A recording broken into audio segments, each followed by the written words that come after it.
My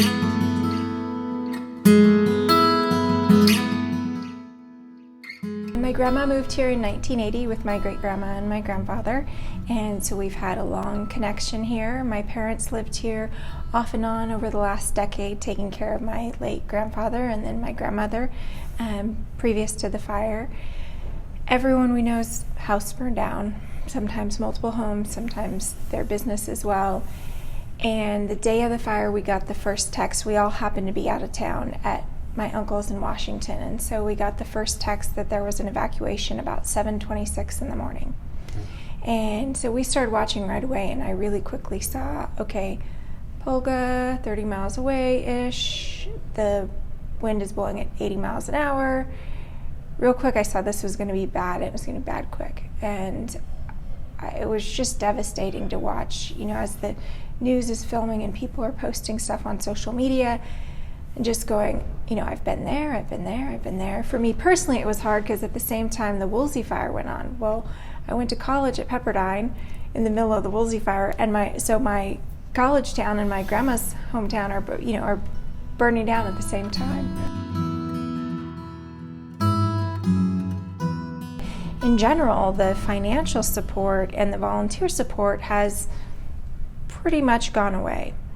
And in terms of getting people home, we have a perception around the country that, hey, you know what, it's been 7 months, it's been 8 months, it's been 9 months. They're fine, but people aren't fine. I mean, I meet with people every single day that are still living in a tent, living in a trailer. I mean, thousands living in a trailer, thousands still in hotels. People that have been in 10, 20, 30 hotels since the fire. Or they're living, one person's home didn't burn, so the entire extended family is living there. There might be 16 people in a home. Paradise is a very multi-generational town. And so you have people who've been here for years. Grandma lives here, mom lives here, kids live here. Now the great-grandkids live here. And, in a community, if somebody's house burns down, you normally have the other neighbors will help, or your family. But when everybody's lost their home and your whole extended family has lost their home, who do you turn to? And because of the fire zone here, insurance was very expensive, and there's a big chance that it's not even going to be able to be purchased in the future. But a lot of people that own their home for generations now could no longer afford insurance, so that meant we had homeowners who own their homes outright, which is really actually fairly unusual in California, but didn't have insurance. So the widespread numbers on that are close to 40% of uninsured population. In every church, I think you'll find people that want to help, just as you will in any community. The benefit with the churches here was you had a really quick way to access a large group of people. And you had contact directories or phone trees, and there was a way to get a hold of people. Immediately after the fire, there was a displacement of everyone, and a lot of people here didn't have cell phones because you couldn't get cell service in town. So that added to the problems with the evacuation, but it also added to the after effect of the fire of how do people even contact each other and find out where they are, or who's still alive, or who's in trouble, or who's in need.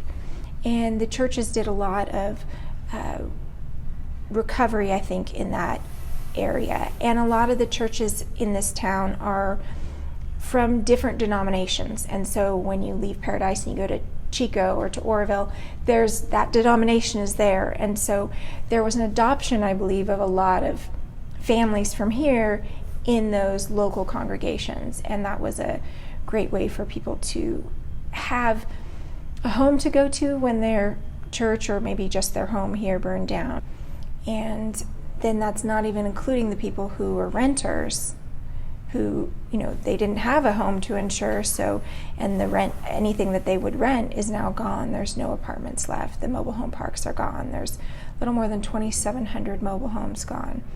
So putting those people back in town is difficult, but it's those people that are the most in need because they don't have the resources to go somewhere else.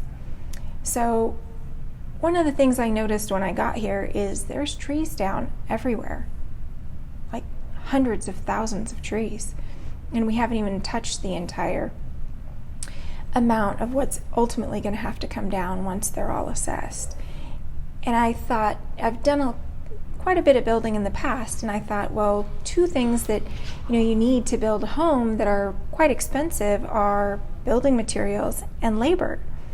So what if we could take the wood that had fallen down and create buildable lumber with it, and then get volunteers to be re-energized to come back up here to Paradise and help us build homes? So we created a plan that includes milling the wood and building small homes that are called the Paradise Cottages. And now we're going to be able to get people back home for under $50,000. And we're bringing in volunteers from all over the country to help build. And we're working with the city and the county and the state to make sure that all the right permits are in place and we have homes that are built for the long haul. And it's pretty exciting to see, because to me it's not just like we're going to build hundreds of homes. It's we're going to build Sue's home, and we're going to build Justin's home, and we're going to build Dennis a home. And there's specific people that I know are in such need, and being able to get them back in a home will be a miracle.